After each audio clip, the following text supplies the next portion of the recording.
Hello, students. Professor Bowling here with Ma and the cat Petey. We're here for one last video. So today we'll talk about The Grass is Singing, but I wanted to do quick introductions before I got started.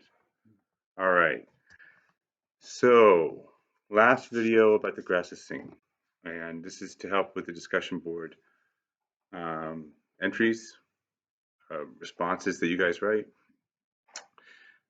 We're at the end, chapters 9, 10, 11. And I talked in class about them, and I also talked in the last video about chapter 9. So I don't want to go into too much detail about them all over again. Let me run through basics and some big themes that might help you guys to make your journal entries feel like they're coming to conclusion too. So it doesn't just, when you get to the end of chapter 11, break off.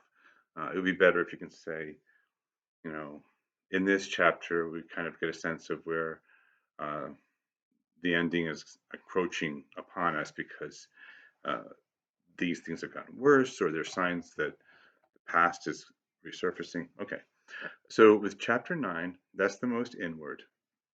That's the one that's most psychological. It's the chapter where Moses and Mary are tending Dick, who is sick from malaria. And so Dick's malaria, I almost feel like gives the whole chapter a kind of fever dream kind of feeling atmosphere, which goes with the heavily psychological. This is heavily psychological. You can watch just the bottom half of my face. Heavily psychological themes in chapter 9. I do think that the power dynamic between Mary and Moses really does have, you can almost trace its ups and downs. It's based on a paradox or contradiction in each of their characters. Mary is not stupid, but Mary is blind to a lot of the things that she does and says. So she'll passionately feel a certain way. She'll passionately hate Moses and believe that she knows that about herself, but she doesn't know herself. And after she whips him, and he almost seems to forgive her, he comes to work for her. He seems to put the incident behind him, and he's kind to her a few times. Then Mary has these two competing selves within her. The one who's been treated quite kindly and who's maybe hopeful for a friend finally in life. Affection, right? Not a sexual attraction, but affection between two people. But that would mean she would have to accept that he's a person, right? And not just this entity that called a native that she can't attribute human individuality to. Um,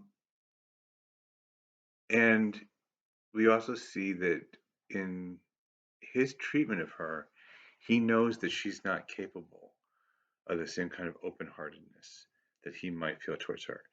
He seems to feel that he recognizes her type, perhaps, as a person. And so he's very, very tolerant of her. However, she is the worst boss imaginable. And so at one point when he says, and this is in chapter 9, he's going to leave, she breaks down into hysterical tears. So this is a really good window into what's going on here. Of course, she knows what's happening. She knows that these tears that came from some unexpected part of her indicate that she doesn't know her own mind, right? She just knows that he can't leave and that she's now become dependent upon him. And he's, again, typical of Moses. He's kind, but he does also signal, okay, this is going to involve a power shift. This is if you want me to stay here. And a couple times he says, do you want me to leave? Kind of thing, here I am trying to make a go of it. I'm emphasizing these characteristics of calm in Moses because, of course, all the neighbors would have said that when Mary got Moses, it was killed by Moses, it was because the black man, the native, is inherently dangerous, psychotic, violent, and he snapped and killed this difficult white mistress, Mary, right? So how they would have excused it. We know it's a lot more complicated than that. I don't think that he killed Mary in cold blood. I think that what happened, you can make up your minds for this or maybe do a different take on it.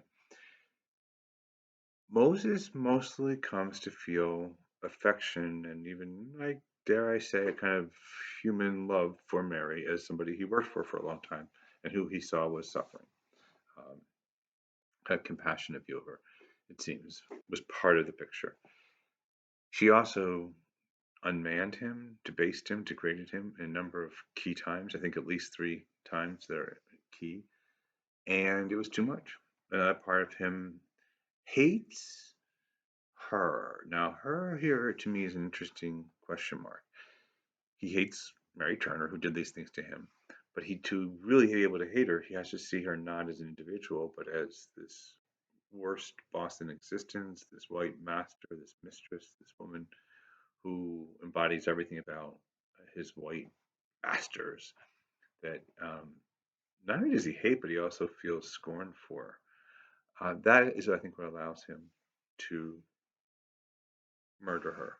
Because I'm not forgiving of the murder. I think that he did a very wrong thing by murdering her, and it's almost like a more petty side of him is what murdered her. Like you're not leaving here. You've disgraced me again and again in front of these others, these men, and you don't get away with. You're not getting away with this. Especially when it seems that Toni Morrison, who was a witness to Moses's um, emasculation, embarrassing um, display when he was dressing Mary, and Marston saw that. I think Moses feels, no, you made these things happen, and now you're going to get away scot free, whatever. That's at one side of the man. Okay, let's go to Mary for a second because she also reveals, especially at the very close when it seems that she's fated to die, these contrary selves that you wouldn't necessarily have expected. They're kind of heartbreaking to see them appear. Um, in chapters 10 and 11, she has a number of short scenes where she tries to, like, run away from the house into the veld, and again, it's another horrible experience of the veld. Or when she runs down to the store one last time that they used to operate that failed, and she thinks she saw Moses in the store. That would make sense, right? It does seem like he was hiding out nearby, but it also fits the other view of the book that it's almost like a dream, a nightmare, where half of it is imagined as something you would have to imagine in a myth or in a nightmare. Um, there's also a certain like sadness in the last chapters, um, 10 and 11. In 11, in the opening of it, there's this beautiful description of this one morning that she wakes, and it's like another world, or she's been teleported to a different planet. Um, there's peace, there's serenity. The landscape's beauty is particularly poignant at that moment. Um, Moses is gone, and she doesn't let herself think about why. Um, I don't know. There's Dick is still asleep. Uh, there's this sense of could it all have been different? You know, so many mornings she wakes up in a bad mood, which might be a sign of depression, and it seems like the things got off to a hopeless start. So Lessing's very very smart here. She's almost like saying like Mary didn't see all this stuff in her world, the reality of her world, and she never came to accept it. She thought she could keep it plotted out, even though it was her world and there wasn't any way to really plot it out. And that seeming to know that this is her last day here, that world seems to kind of insist upon making itself known in a couple of short incidents, but also in this feeling that it's encroaching. And of course, the encroachment also, the reader knows that surely we only have a few hours left before this murder must happen on this set. And there's even Lessing really pushes it as a murder mystery in terms of murder mysteries are always supposed to be very rational. You're not supposed to have any mystery or magic or mysticism. The supernatural is supposed to stay out of um, a certain type of mystery that depends upon everything being very realistic and believable. But Mary does look at the spot on the veranda where she will be murdered, and she does think to herself, "It will be there." So, and it does mean that later on, when in the middle of the night, she decides that she has to go outside and stand in that spot. Um, Lessing's really careful here. She's trying to make sure that it doesn't seem to the reader that Moses is a bad person being because he's black and he has to murder because he's black. And she also doesn't want to make it seem like she's so hostile to her own race, Dorothy, that she's making this white woman be murdered just because it's a just thing that she get murdered. Like she's the only one who realizes that, of course, the white person, that's not what she's doing here. It's way more psychologically astute here. It does seem as if Mary, who's never known any kind of love, remember, Mary didn't even know really the love of her brother and sister because they were older than her and they died, and she didn't because she didn't yet understand family love or death. She never grieved for them. I guess she, in some ways, love involves knowledge of grief, right? You have to be able to feel the loss of the person.